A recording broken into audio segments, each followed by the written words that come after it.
Welcome to the pop-up podcast, Dear Future CRO, brought to you by Hunters and Unicorns and GrowthQ, hosted by Culture Crunch and GrowthQ.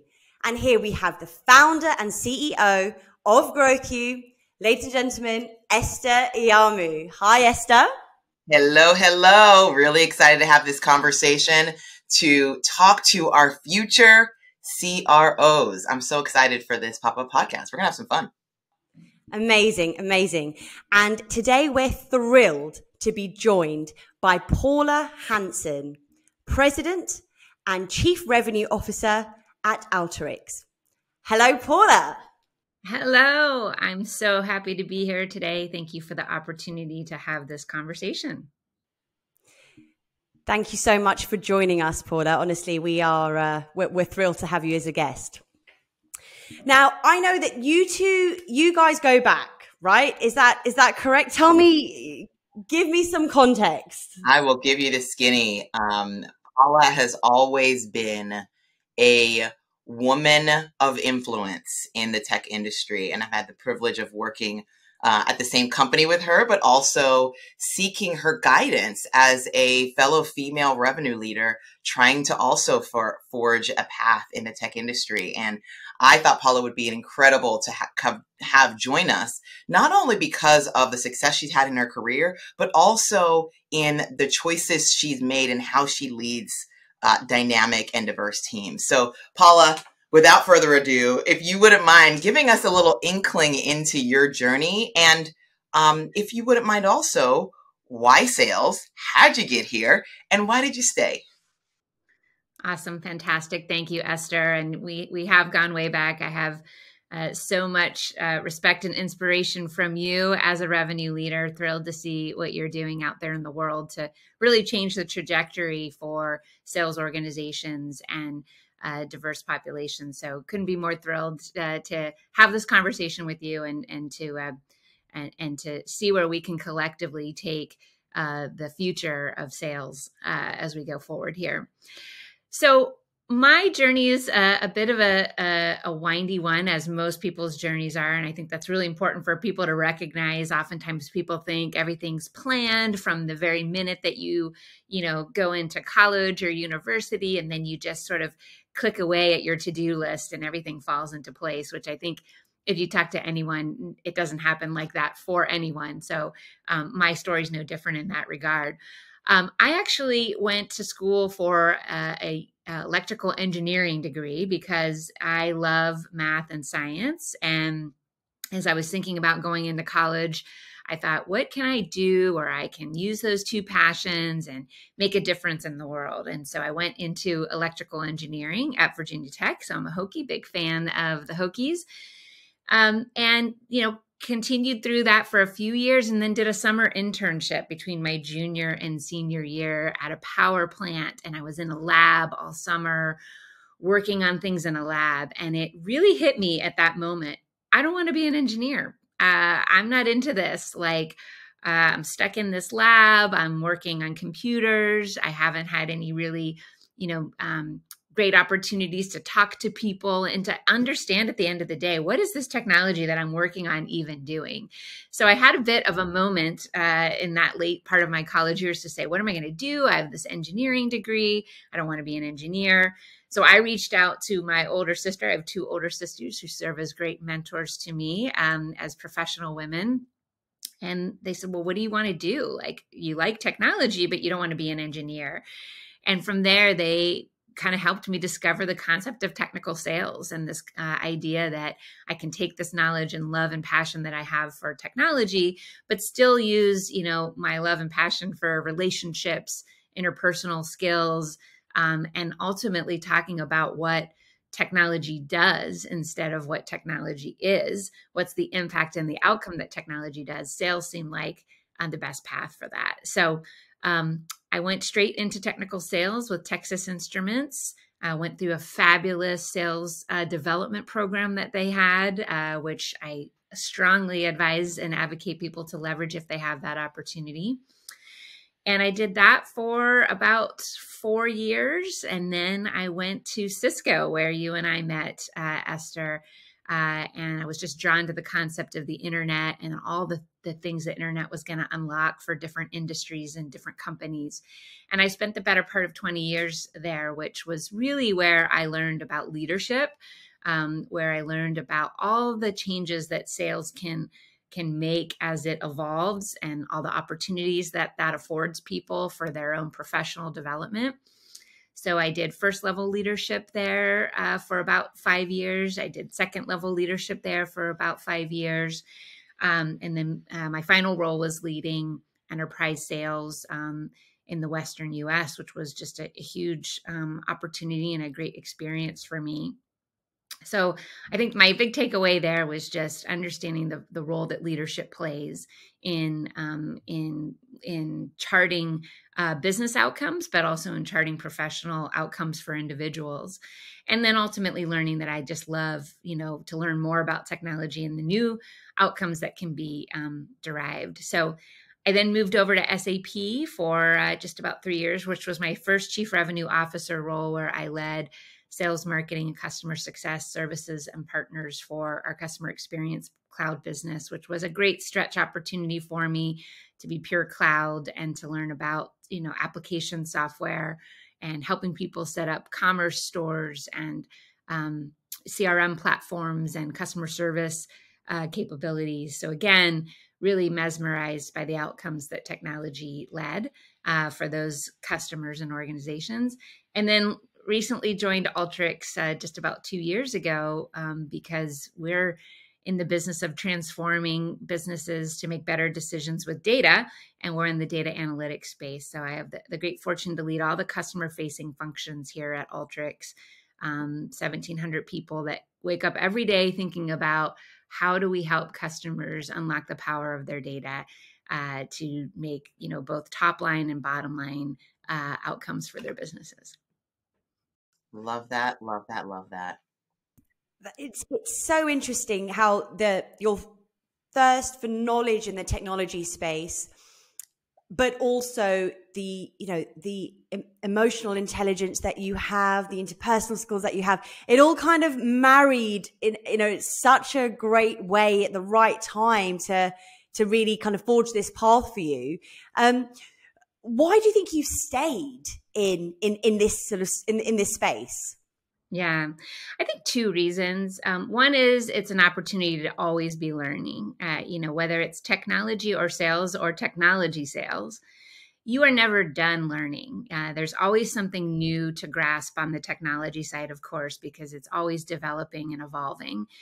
And sales is always developing and evolving too. I mean, in the early days of my career, I think we were, taught to build really quality relationships, and it was all about the relationships that you built.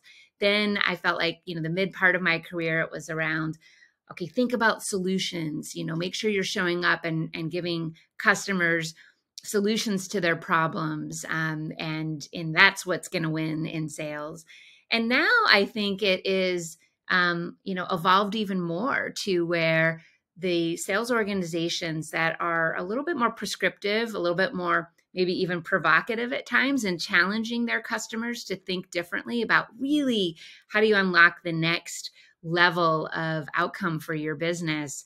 And here's how we as your partner can work with you to do that. Leveraging technology, of course, in a big way, but there's also so much else to sales than just leveraging tech. It's how you help them after the sale, how you help them implement it, how you help them drive real outcomes for their business. And so I think I've stayed because I'm a curious person by nature.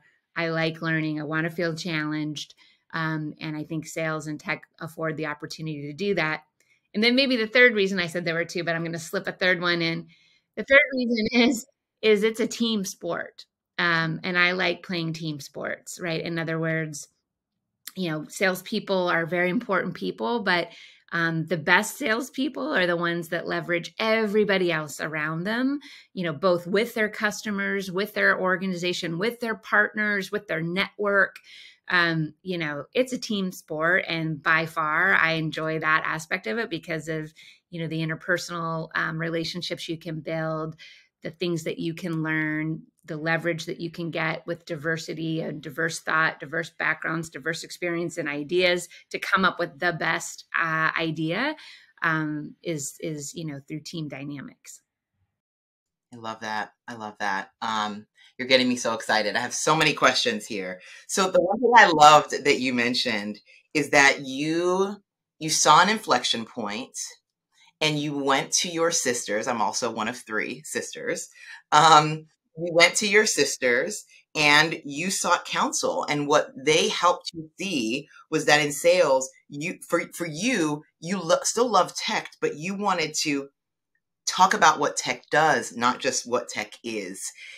And that's like a perfect bridge to talk about the importance of seeking that counsel to really help you filter your thoughts to get to, whatever you need to get to. Can you talk to us about the importance of mentorship, how it's had in your career, or what you've seen in your organizations that have been helpful for mentees and mentors?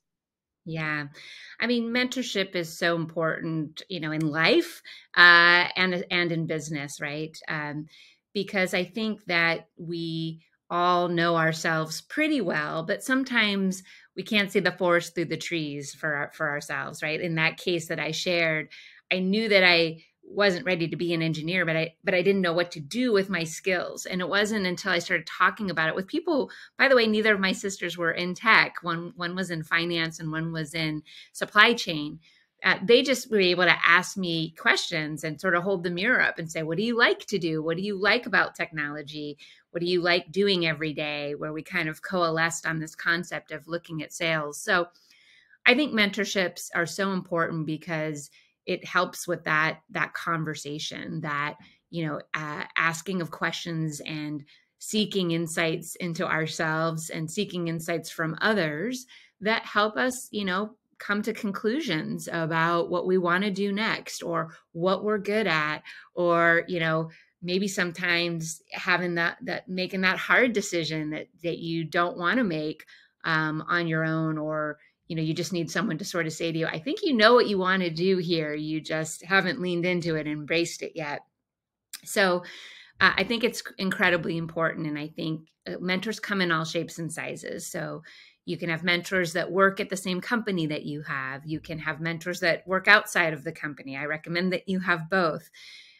You can have mentors that have very, similar backgrounds to yours so that you can get into a little bit more of the details with someone who understands what you do. But I think you should absolutely have mentors that do nothing like what you do, because then that's where, there's maybe less bias and maybe just a little bit of a healthy ignorance in the conversation, which is like, well, tell me more, or why do you feel that way? Or have you thought about this? And those are sometimes the moments that most unlock for all of us as mentors and mentees that, are really what we're seeking at the end of the day: guidance, coaching, support, challenging us to think differently. But ultimately, at the end of the day, enabling each one of us to make our own decisions for ourselves based on what we know about ourselves, our experiences, and our ambitions. Gosh, you said something so profound that I want to make sure is clearly highlighted.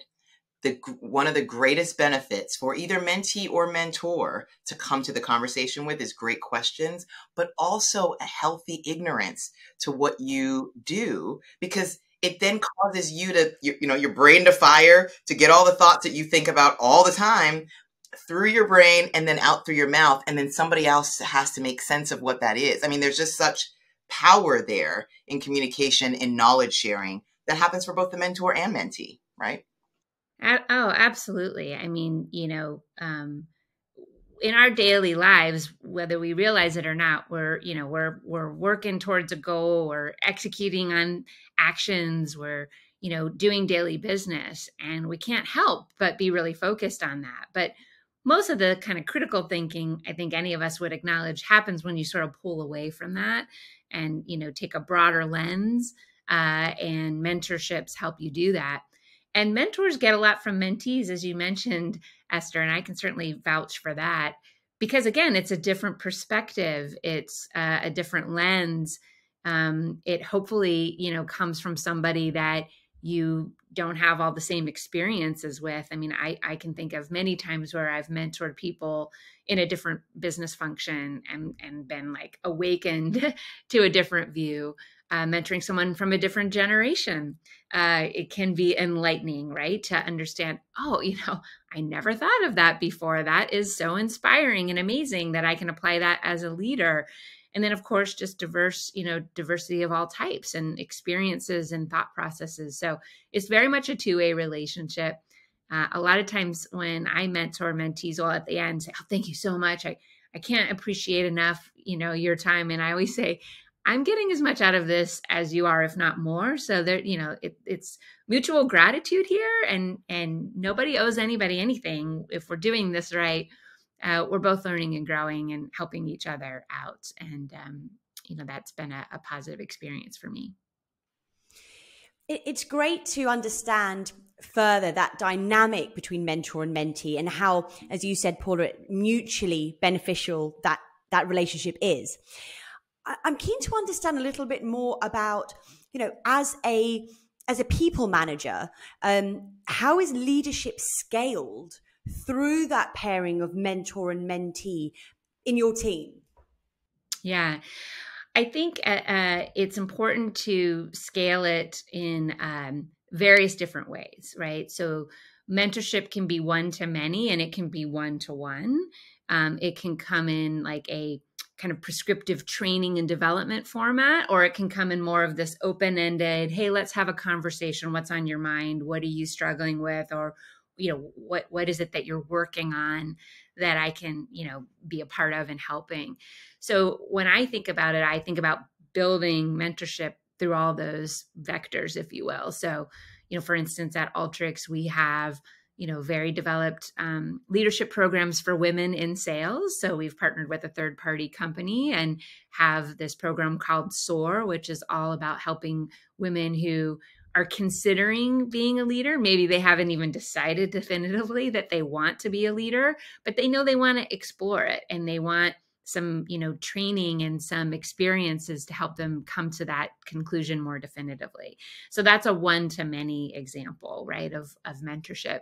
We also just did a reverse mentorship program here at Alteryx with all of our senior executives, all of our C-suite executives. Were assigned a female in the organization that shadowed them for a couple of days. And it was just open-ended, like, come, spend 2 days with me and see what it's like to be a CRO. And then in between all of those meetings, let's have some real conversation. What's happening in your world? What are you thinking about? Do you want to be a leader? What do you think of when you think of 5 years from now, 10 years from now?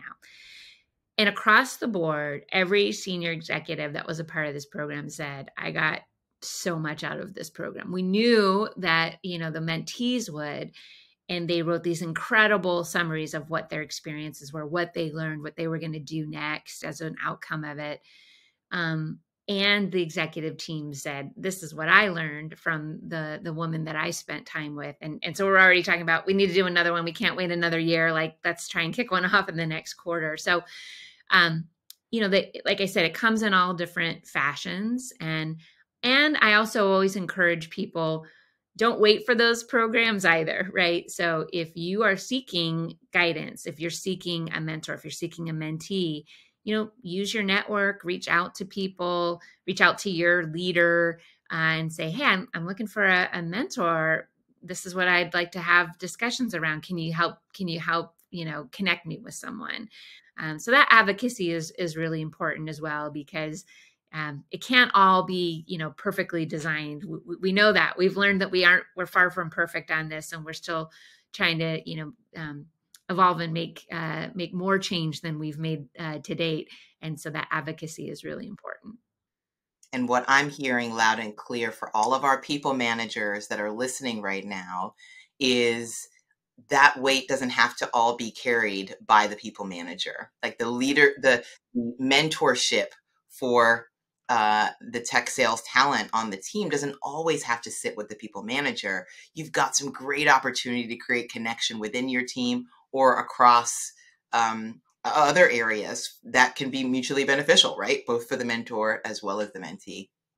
100%, Esther. And I think when you're thinking about a mentorship, I always encourage people to think about what are you seeking from that, right? Like what specifically are you seeking? Are you looking for help with how to be the best you can be in your current role, right? That might be a certain type of mentor. Are you seeking advice for what you want to do next, or your career pathing that you want? That's maybe a different type of mentor.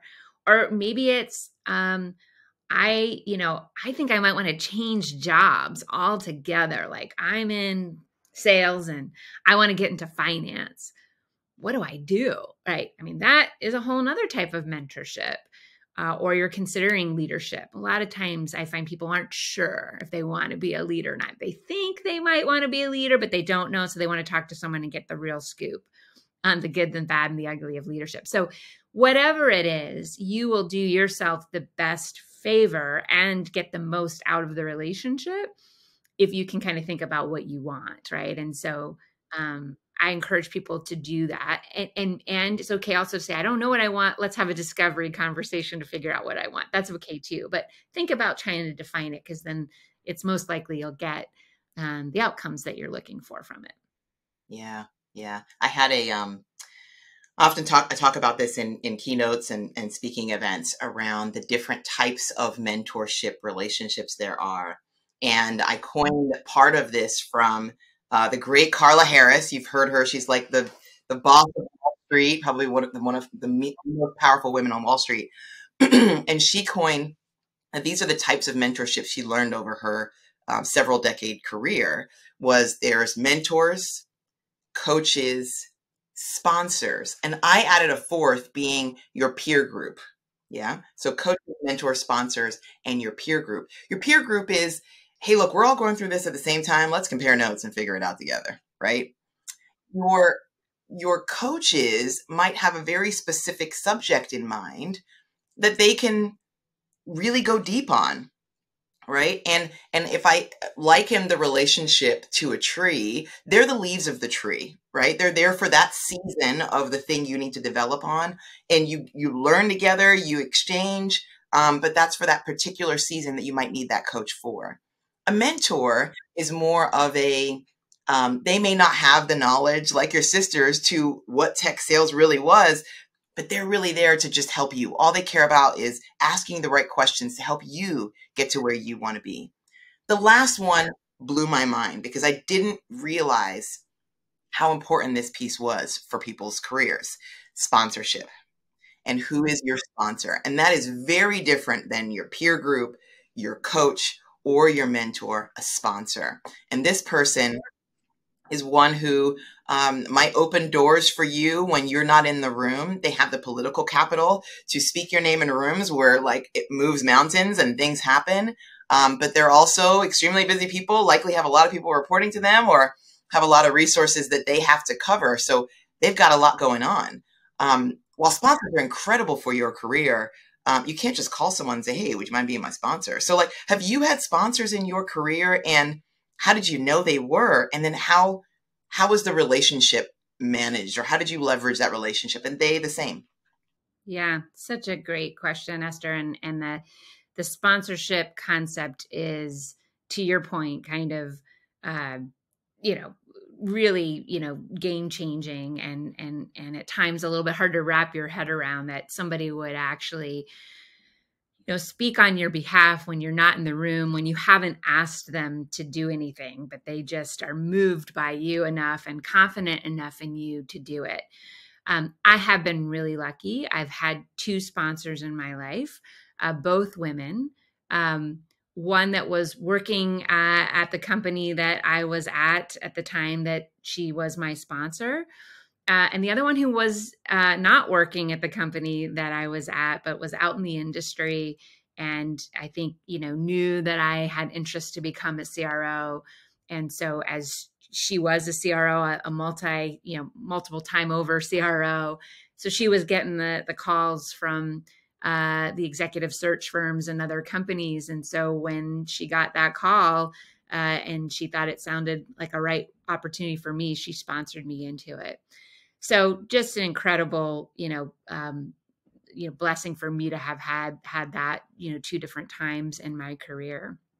And I think, I do think that those are relationships that don't happen overnight. I do think that ultimately when someone's your sponsor, it's because they know a lot about you. They know what you're made of. They know what you can do. They know what your passion and your strengths are and your integrity and your whole self are, that it's just super easy for them to just go out on a limb and say, yeah, for sure, Paula's your gal, or you should really talk to Paula. But, I don't want to say that it's all left to fate in that regard, because then that can leave people, wondering, well, when am I ever going to get a sponsor if this is something that just takes time and it's someone that gets to know me?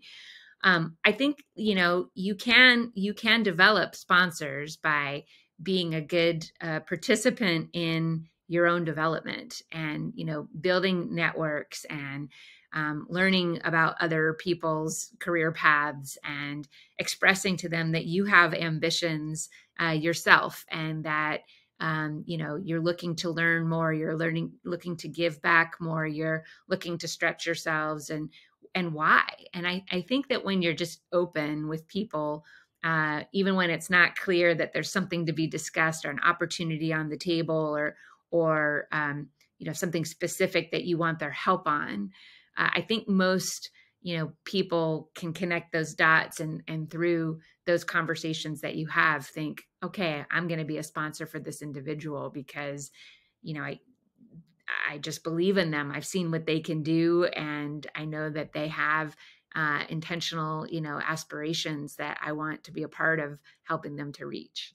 And thank you, firstly, for sharing that insight. I think, Esther, that point about the differentiate, the different types of mentoring it's really, really important. And I think it's becoming more of the narrative in all different types of working environments, not just within the tech or sales space.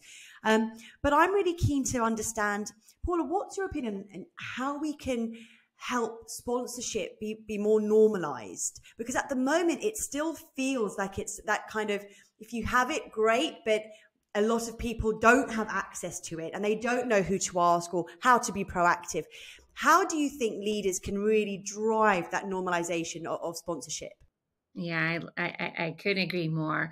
It's funny that you can take a step back sometimes as someone who sees people making hiring decisions on a regular basis, right? I've had a chance over many, many years to see people have, a need to hire a leader or to hire an individual, and you sort of watch what they do and the process that they go through to come to that decision. And still far too many people are only making the hiring decision to go with someone that they have really, really deep experience with, that they worked together in a prior life or at the same company in the same department.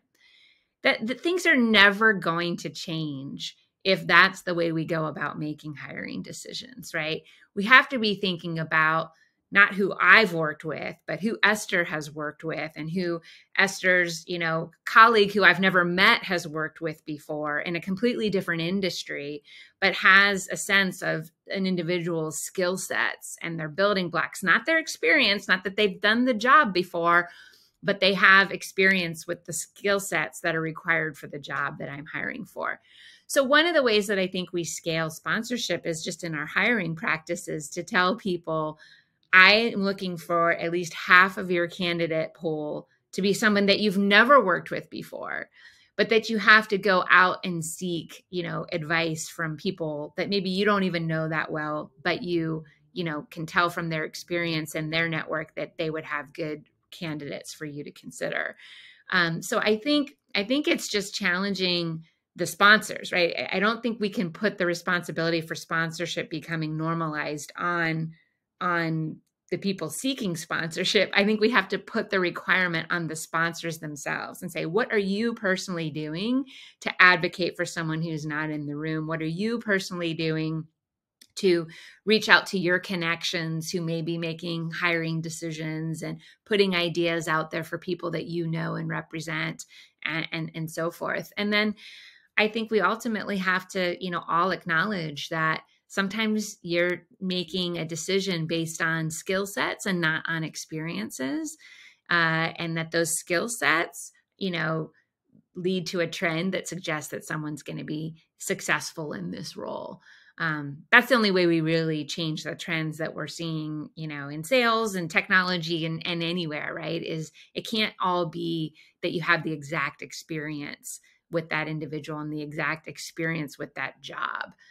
It has to be sort of, grounded in foundational skills, hunches that people have about people, just knowledge that these are good, hardworking people that can be successful if given the right opportunity. You nailed that.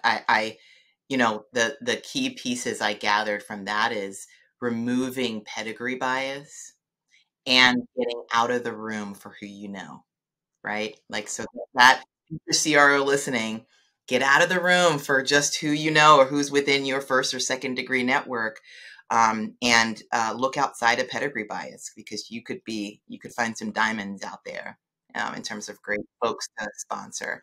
One thing that's come up, Kieran and I talk about this a bit, given the purpose for Culture Crunch is really looking at the tech industry all up and thinking about the different perspective that's in the room. What comes up often is unconscious bias. And I'd love to get your perspective on what you've seen in the diverse companies you've been at that really target trying to be intentional about recognizing unconscious bias, in particular in screening and interviewing. I mean, that's a really key point, because the whole purpose of bringing in talent from the outside is to remove groupthink.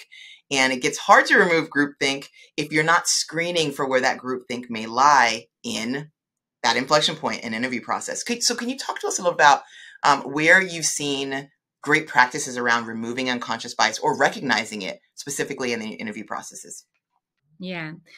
Well, recognizing it as you're calling out there, Esther, is really important, right? So first you have to start with just acknowledging that it exists, taking down people's defenses to say, we all have unconscious bias. And so you're not a bad person if you have that. You need to understand what it is, though, and you need to understand what you can do as a part of a hiring process and interview process to minimize that from having impact on your recommendations. So, we have training around unconscious bias. We make sure that all of our leadership team gets exposed to that and can understand that. So I think it starts first with that, right? Let's just acknowledge we're humans. We're not perfect, and we come with, things that we need to be mindful of and keep in check. So that's first. I think in terms of the actual practices that you can implement, of course, having a diverse interview panel is a great first step, right? So if you're wanting to make sure that you minimize bias, you should have people from different backgrounds, experiences, gender, generation, race, et cetera, because then you have the best chance to, have that opportunity to recognize all facets of the people that you're talking to, because you're looking at them through different lenses.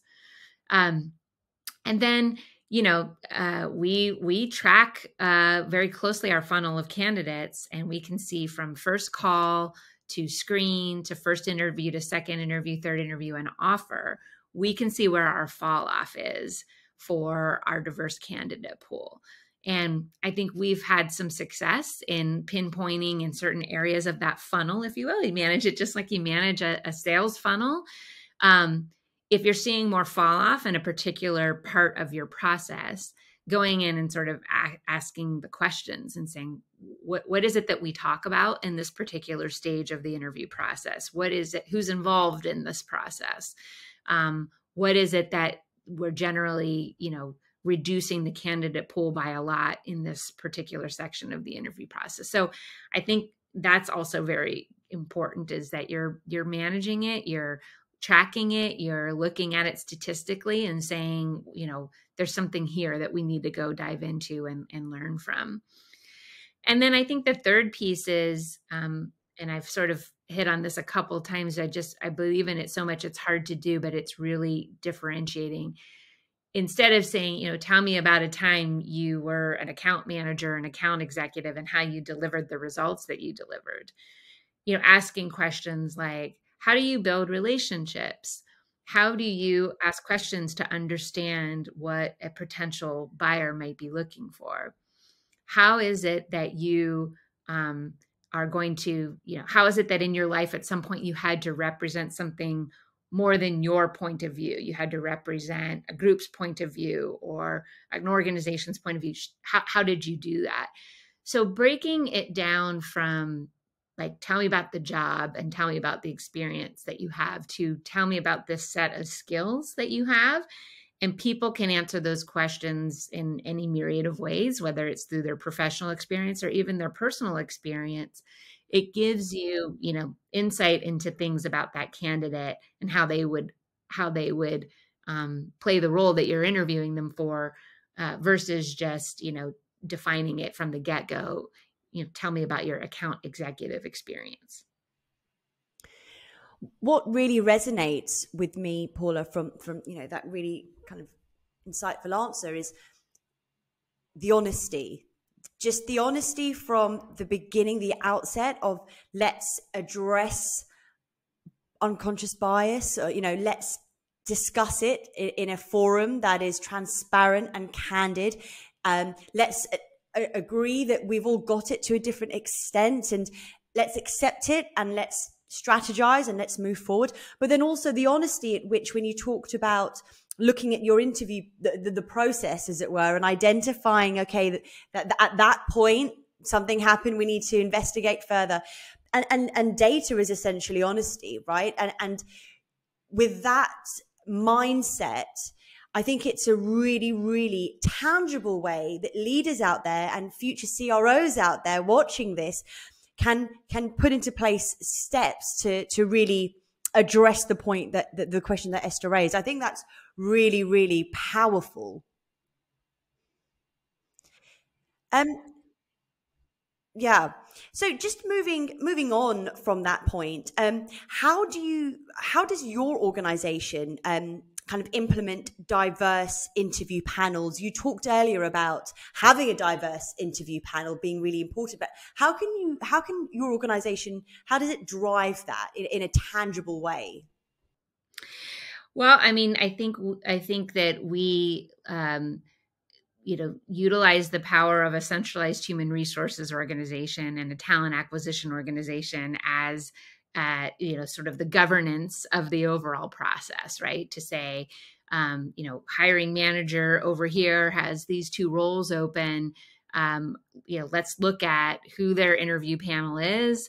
If they don't have any diversity on their interview panel, you should reach out to them and ask them to put diversity on their interview panel. And then, kind of continuing that process throughout the different cycles of the process to say, where's the candidate pool? Wait a second, we don't have any candidates that are diverse right now. Let's pause the process right now and go seek diverse candidates to bring them into this process before we progress with the ones that we have, the candidates that we have. So there's no question in my mind that the HR talent acquisition function of any company, can play a really important business partner role in all of this, in making sure that, we really are doing what we say we're going to do, building the diverse candidate pool, building the diverse interview panel, even advocating at times for candidates. So I had an experience this year where one of our recruiters felt that one of our diverse candidates, wasn't trending well from the panel feedback, but he just felt that there was a there, and that maybe this individual needed a second round and a deeper look. And so he advocated for her and gave her, a chance to interview and, represent herself at the level that I think he saw in her and he believed she was capable of. And we ended up hiring her.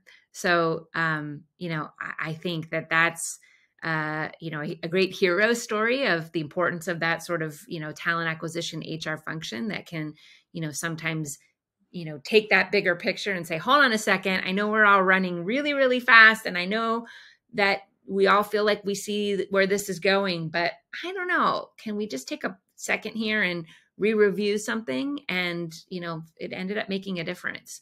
So that's an example of a sponsorship of sorts, that, if more and more people sort of listen to that voice or that gut or that feeling of, what, I think there's something here, and advocating for it, those small steps alone can make really big differences. I love it. I love it. I have to ask you this question. We could sit here for hours, honestly, because I want to extract all the things and all the learnings from you, Paula. I got to ask this last question before we close, because the whole purpose of us putting this together is to really write that, I call it love letter to the future CRO that is going to make a difference in this industry. So if you wouldn't mind finishing this sentence for us, dear future CRO, and what advice would you add to the end of that? Ooh, such a thoughtful and fascinating question. So before I finish the sentence, let me maybe lay a little bit of groundwork about why my answer is what it is. So I've been in, sales, go-to-market for, let's just say over 25 years. We'll leave it at that. And that whole time, I've always had a quota. I've always had a number. I've always had a result that I had to deliver on, or a set of results. And we can sometimes think that that is exclusively our jobs, right? Is to hit that number and to make that result happen. And as you take on bigger and bigger leadership roles, and the CRO role is obviously a really important leadership role, we can forget that outcome is not something that we're personally delivering. It's something that we're orchestrating through a group of people, through a team, if you will. And so the answer to your question is, dear future CRO, be thinking about how over your career you are being a part of building quality teams, of really investing in talent, really investing in people's development, really thinking about what it is that you need from your team of people, your leaders, your individual contributors to deliver on the result that you have. And when you think about it in that concept, sometimes you'll do different things. In fact, I would submit to you, you will do different things on a daily basis than you would if you're only thinking about, my job is to deliver on the number. And so the sooner that we all take that in as we're growing and learning and evolving as professionals about the people side of it and the talent side of it, and the importance of building a high quality, high performing, diverse team to deliver the result that you're accountable to, the more likely it is that I think you're going to rise to, those opportunities, enjoy the ride at the same time, and build something that's bigger than yourself. That's something that when you move on will continue to perform because of a lot of the people that you've been fortunate to be able to work with. Mic drop. Can we just drop the mic now? Can we drop the mic now? I'm okay with dropping it. My goodness. I cannot thank you enough, Paula, for taking this time with us. The purpose of why we do this is to write that love letter to that future CRO who is wanting to see what we get to in this room right now. For those listening, looking in this room right now, you've got 3 powerful women from different perspectives, different edges of the world, different backgrounds, all looking to pour into you right now, whoever's listening, to make sure you're in the best position you can be in for being that future CRO. And clearly my dog also agrees. But Paula, thank you so much for taking this time with us. Kieran, you killed it as usual. We are so grateful for this conversation. Thank you so much. What a great conversation. I enjoyed every minute of it, and I can't wait to see what the CROs of the future are and what they do. Just an exciting, bright future ahead. Esther, it's always a pleasure to speak with you. And Paula, thank you so much for joining us as a guest. We hope to see you soon. To all of our viewers, thank you for tuning in today. Please check out our platforms on Instagram, Spotify, iTunes, and YouTube, and share, like, and subscribe. Esther, I hope to see you again soon. Paula, thank you so much. And to our viewers, we hope to see you next time. Thank you.